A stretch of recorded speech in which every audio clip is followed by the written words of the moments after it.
In front of me is REALME GT Neo 5, and today I would like to show you how you can delete a password from Google Passwords Manager.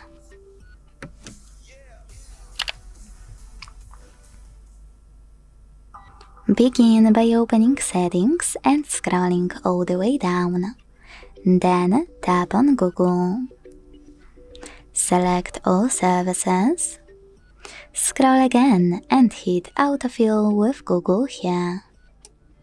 Finally, after tapping on Google Password Manager, select any password you wish to get rid of.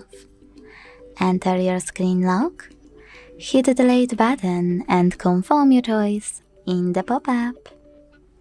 Thanks so much for watching. If you enjoyed this video, leave a like, comment and subscribe.